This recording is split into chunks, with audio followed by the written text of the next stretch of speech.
Hello everyone और स्वागत है आप सभी का हमारे डेली करंट अफेयर्स पॉडकास्ट में।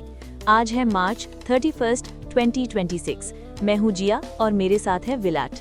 हम दोनों स्कोर क्लेवर से आपके करंट अफेयर्स एक्सपर्ट्स हैं। बिल्कुल। और दोस्तों, आज के इस पॉडकास्ट में हम जो करंट अफेयर्स डिस्कस करने वाले हैं वो स्कोर क्लेवर के daily banking premium current affairs PDF से लिए गए हैं। ये कंटेंट बहुत ही कंसाइज होता है, सिर्फ एग्जाम के लिए जरूरी इन्फॉर्मेशन होती है इसमें, फिर भी ये बाकी सारे टॉप करंट अफेयर्स सोर्सेज से बेहतर परफॉर्म करता है। हाँ, आपको बता दूं कि रीसेंट बैंक एग्जाम्स में स्कोर क्लेवर ने लगभग 80% क्वेश्चंस कवर किए हैं। कई ऐसे क्वेश्चंस जो बाकी टॉप सोर्सेज मिस कर देते हैं वो भी स्कोर क्लेवर में मिल जाते हैं।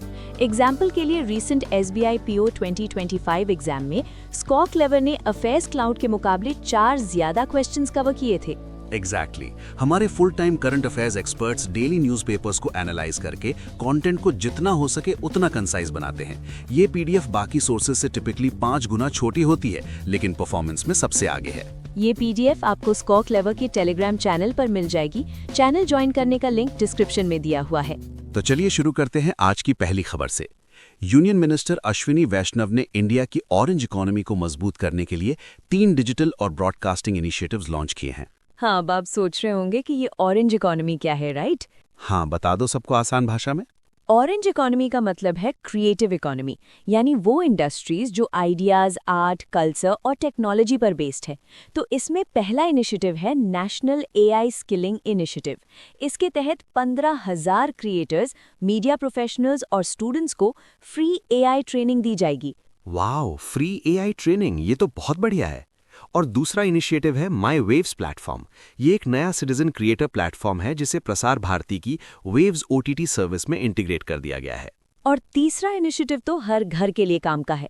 गवर्नमेंट ने टेलीविजन सेट्स के लिए नई टेक्नोलॉजी स्टैंडर्ड्स इंट्रोड्यूस किए हैं। अब टीवीज में बिल्ट इन TV ट्यूनर आएगा, मतलब DD फ्री डिश के चैनल्स देखने के लिए आपको अलग से सेट टॉप बॉक्स लगाने की कोई जरूरत नहीं पड़ेगी। चलो, केबल वालों की टेंशन थोड़ी कम हुई। अब आगे बढ़ते हैं नेशनल कमीशन फॉर वुमेन यानी NCW की तरफ। NCW ने ट्रू कॉलर के साथ एक स्ट्रेटेजिक पार्टनरशिप की है। इसका मकसद इंडिया भर में महिलाओं के लिए डिजिटल सेफ्टी और लिटरेसी बढ़ाना है। बिल्कुल। और इस इनिशिएटिव का एक बहुत इंपॉर्टेंट हिस्सा है ट्रू साइबर सखी टूल किट। ये एक इंटरैक्टिव रिसोर्स है जो महिलाओं को डिजिटल थ्रेट्स पहचानने और उनसे बचने में मदद करेगा, जैसे कि फिशिंग, स्टॉकिंग और इम्पर्सनेशन। यहाँ मैं फिशिंग के बारे में थोड़ा समझा देता हूँ। फिशिंग एक ऐसा ऑनलाइन धोखा है जहाँ साइबर क्रिमिनल्स किसी भरोसेमंद कंपनी या बैंक का रूप लेकर आपको फंसाते हैं। वो आपको कोई फेक ईमेल या SMS भेजेंगे या कोई फेक वेबसाइट का लिंक देंगे जो एकदम असली जैसी लगेगी। उनका मकसद होता है आपके पासवर्ड्स और क्रेडिट कार्ड नंबर्स जैसी पर्सनल डिटेल्स चुराना। तो सतर्क रहें। सही कहा। अब बात करते हैं इंटरनेशनल मैटर्स की। वेस्ट एशिया कॉन्फ्लिक्ट यानी पश्चिम एशिया में जो तनाव चल रहा है उसके लॉन्ग टर्म स्ट्रेटेजिक और इकोनॉमिक इम्पैक्ट से निपटने के लिए PM नरेंद्र मोदी ने 7 एम्पावर्ड ग्रुप्स बनाए हैं। इसका review cabinet committee on security ने किया था। ये groups energy supplies, trade routes और ग्लोबल सप्लाई चेन्स पर पड़ने वाले असर को देखेंगे। चलो फटाफट बता देते हैं कि कौन सा ग्रुप क्या संभालेगा। ग्रुप 1 को लीड कर रहे हैं विक्रम मिस्री, जो डिफेंस, एक्सटर्नल अफेयर्स और पब्लिक ऑर्डर देखेंगे। ग्रुप 2 को अनुराधा ठाकुर लीड करेंगी, जो फाइनेंस, ट्रेड और सप्लाई चेन्स पर फोकस करेंगी। ग्रुप 3 की जिम्मेदारी नीरज मित्तल के पास है, जो ऑयल, LNG, LPG और एनर्जी कोऑर्डिनेशन देखेंगे। ग्रुप 4 को रजत कुमार मिश्रा लीड करेंगे। इनका काम फर्टिलाइजर सप्लाई और एग्रीकल्चरल इनपुट्स को इंश्योर करना है। ग्रुप 5 को निधि खरे लीड करेंगी, जो प्राइस स्टेबिलिटी यानी महंगाई को कंट्रोल में रखेंगी। और ग्रुप 6 के लीडर हैं विजय कुमार, जो ट्रांसपोर्ट सिस्टम्स मैनेज करेंगे। आखिर में ग्रुप 7 को संजय जाजू लीड करेंगे, जो कम्युनिकेशन और पब्लिक आउटरीच का काम संभालेंगे। इतने सारे ग्रुप्स याद रखने पड़ेंगे एग्जाम्स के लिए, तो ध्यान से सुनिएगा दोस्तों। आगे बढ़ते हैं। दिल्ली के द्वारका में यशोभूमि कन्वेंशन सेंटर में भारत इलेक्ट्रिसिटी समिट का पहला एडिशन आयोजित हुआ है। इस समिट को मिनिस्ट्री ऑफ पावर और ब्यूरो ऑफ एनर्जी एफिशिएंसी ने ऑर्गेनाइज किया था। ये इंडिया के एनर्जी ट्रांजिशन पर चर्चा करने के लिए एक ग्लोबल प्लेटफॉर्म था। और मजे की बात यह है कि इसी समिट के साथ second international conference on carbon markets भी हुआ, जिसे प्रकृति 2026 नाम दिया गया। इस कॉन्फ्रेंस की थीम थी unlocking carbon finance for NDC implementation through global partnerships and digital pathways. इसी दौरान यूनियन मिनिस्टर मनोहर लाल ने इंडियन कार्बन मार्केट पोर्टल का इनॉग्रेशन किया। ये portal carbon credit trading scheme को इम्प्लीमेंट करने के लिए एक सेंट्रल डिजिटल इंफ्रास्ट्रक्चर है। अब ये कार्बन क्रेडिट ट्रेडिंग क्या बला है वो भी समझा दो। हाँ बिल्कुल, इसे ऐसे समझो कि हर देश के पास पोल्यूशन फैलाने की एक लिमिट होती है, जिसे पॉइंट्स या कार्बन क्रेडिट्स मान लो। अगर कोई कंपनी कम पोल्यूशन करती है और अपने पॉइंट्स बचा लेती है, तो वो अपने एक्स्ट्रा पॉइंट्स दूसरी कंपनीज को बेच सकती है जिन्हें उनकी ज़रूरत है। इससे कंपनीज को पोल्यूशन कम करने का इनकरेजमेंट मिलता है। एकदम सही। और ये नया पोर्टल 7 एनर्जी इंटेंसिव सेक्टर्स की करीब 490 एंटिटीज को ट्रैक करेगा, जिन्हें अपने green house gas emission targets पूरे करने हैं। दोस्तों, करंट अफेयर्स में आगे बढ़ने से पहले आपके लिए एक बहुत ज़रूरी जानकारी। अगर आप भी करंट अफेयर्स और जीके याद करते हैं लेकिन कुछ दिन बाद भूल जाते हैं, तो आपको गूगल प्ले स्टोर से स्कोर क्लेवर ऐप डाउनलोड करना चाहिए। बिल्कुल, स्कोर क्लेवर ऐप एक यूनिक लर्निंग टेक्निक इस्तेमाल करता है। आप जो भी एक बार पढ़ लेते हैं, ये ऐप प्रेडिक्ट कर लेता है कि आप उसे कब भूलने वाले हैं और ठीक उसी समय आपको रिवीजन करवा देता है। इसका मतलब है कि आप जो पढ़ेंगे वो कभी नहीं भूलेंगे और आपको एग्जाम से पहले मैनुअल रिवीजन की टेंशन भी नहीं लेनी पड़ेगी। तो आज ही स्कोर क्लेवर ऐप डाउनलोड करें। और हाँ दोस्तों, हमें कमेंट करके जरूर बताएं कि आपको हमारा ये नया पॉडकास्ट इनिशिएटिव कैसा लग रहा है।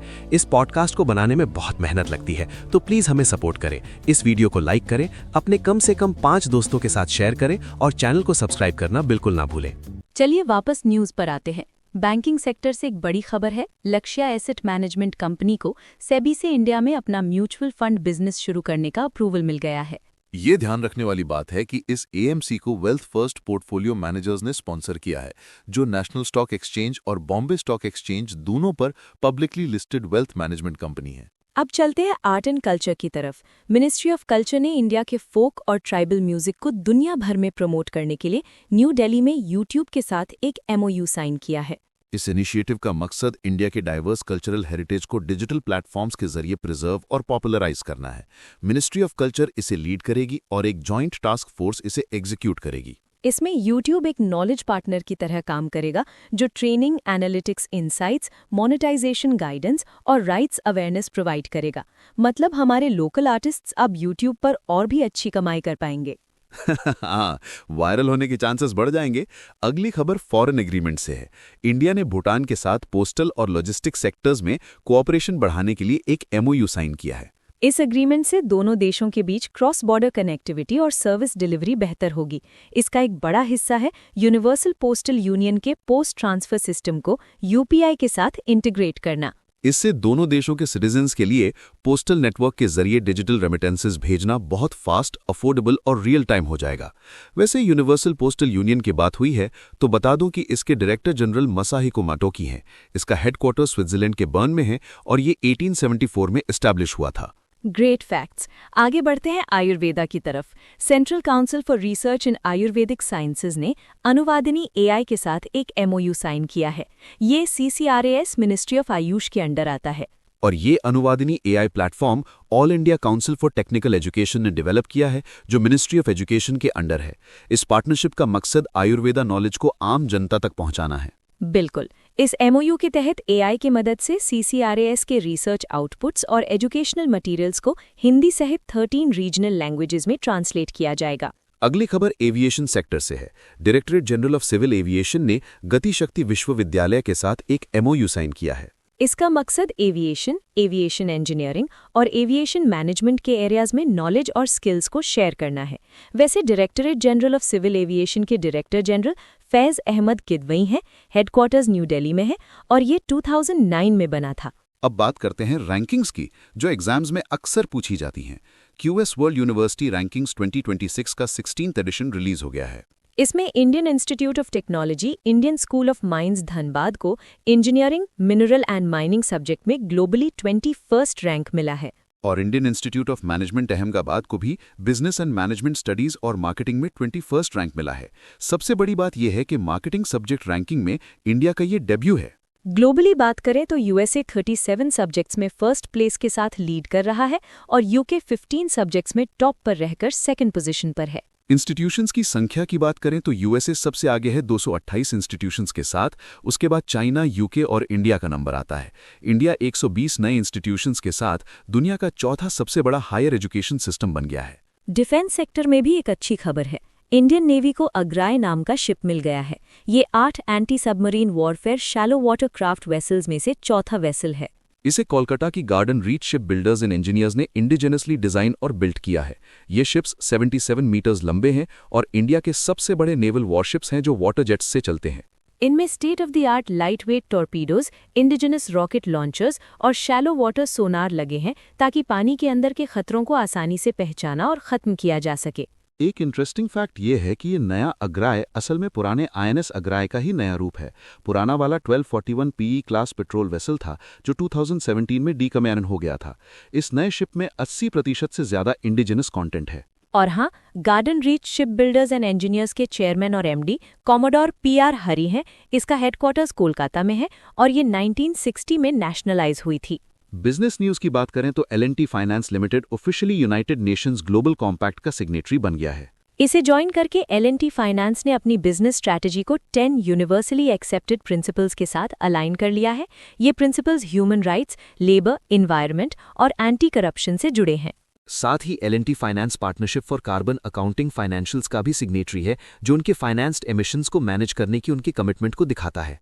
अब चलते हैं हमारे पड़ोसी देश नेपाल। वहाँ के नए प्राइम मिनिस्टर बने हैं बालेंद्र शाह। ये सिर्फ 35 साल के हैं, राष्ट्रीय स्वतंत्र पार्टी के लीडर हैं और एक फॉर्मर रैपर भी हैं। रैपर से प्राइम मिनिस्टर, क्या गजब का करियर ग्राफ है। ये नेपाल के सबसे यंगेस्ट प्राइम मिनिस्टर बन गए हैं। इन्होंने सुशीला कार्की की जगह ली है और नेपाल के प्रेसिडेंट रामचंद्र पौडेल ने इन्हें शपथ दिलाई है। बैंकिंग अवार्ड्स की बात करें तो कर्नाटका ग्रामीण बैंक ने नेशनल अवार्ड जीता है।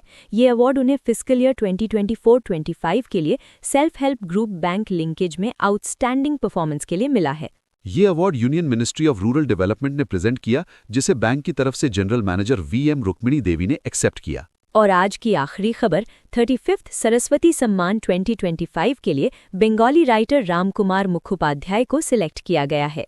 उन्हें ये अवार्ड उनकी 2020 में आई नॉवल हरा पर्वती कथा के लिए मिला है। इस अवार्ड में 15 लाख रुपए का कैश प्राइज, एक साइटेशन और एक प्लैक दिया जाता है। तो दोस्तों, ये थे आज के सारे इंपॉर्टेंट करंट अफेयर्स। पॉडकास्ट खत्म करने से पहले एक और जबरदस्त अनाउंसमेंट। आप अपनी प्रिपरेशन को टेस्ट करने के लिए टेलीग्राम पर हमारा करंट अफेयर्स लीग क्विज जरूर ज्वाइन करें। बिल्कुल, ये क्विज रोज रात 8 बजे होता है और उसी दिन के करंट अफेयर्स पर बेस्ड होता है। आप इसे करंट अफेयर्स का IPL मान सकते हैं। हर महीने एक नई लीग शुरू होती है और महीने के अंत तक स्कोर्स काउंट किए जाते हैं। और जो लोग जीतते हैं उन्हें एक्साइटिंग रिवॉर्ड्स भी मिलते हैं। तो मजे मजे में प्रिपरेशन भी हो जाएगी और इनाम भी मिलेगा। Telegram channel current affairs league join करने का लिंक डिस्क्रिप्शन में दिया हुआ है। तो आज के लिए बस इतना ही दोस्तों। कल फिर मिलेंगे नए करंट अफेयर्स के साथ। तब तक के लिए अच्छे से पढ़ते रहिए और अपना ख्याल रखिए। Good bye. Bye everyone, all the best.